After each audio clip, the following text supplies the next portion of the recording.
আসসালামু আলাইকুম, সবাই কেমন আছেন? আশা করি আল্লাহর রহমতে ভালো আছেন। আমিও আলহামদুলিল্লাহ ভালো আছি।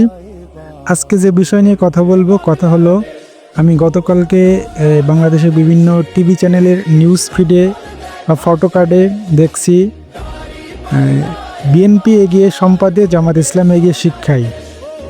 এখন নাও ডিসিশন ইজ ইয়োর্স, সিদ্ধান্ত আপনার।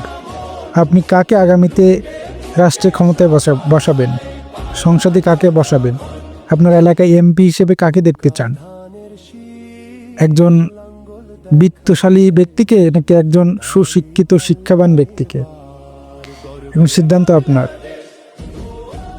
আপনি যদি দেশের ভালো চান, জাতির ভালো চান, ইনশাল্লাহ আপনি চাবেন যে শিক্ষা এগিয়ে তাকে সংসদে বসাইতে।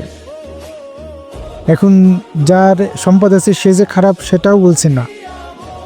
এখন ডিসিশন হলো আপনার। আমার ব্যক্তিগত মতামত হলো আমি জামাত ইসলামকে ভোট দেব। যশোর ৫ মনিরামপুরে দাড়িপাল্লায় অ্যাডভোকেট গাজী নামুল সাহেব, ওনাকে ভোট দিব। আমাদের মনিরামপুরে যারা আছে তাদের সবাইকে আহ্বান, আপনারা সবাই দাড়িপাল্লায় ভোট দিবেন। ইনশাল্লাহ দেশের ভালো হবে, জনগণের ভালো হবে, আপনাদের ভালো হবে, দেশে ইনসাফ কায়েম হবে, ন্যায় বিচার প্রতিষ্ঠা হবে। আর এটার সাক্ষী হতে আপনারা দাড়িপাল্লায় ভোট দিন। আপনাদের কাছে উদারত আহ্বান, আপনারা এটার সাক্ষী হতে দাড়িপাল্লায় ভোট দিয়ে দাড়িপাল্লার এমপি পদপ্রার্থীকে জয়যুক্ত করুন, তাদেরকে সংসদে বসান, রাষ্ট্রীয় ক্ষমতায় দেন।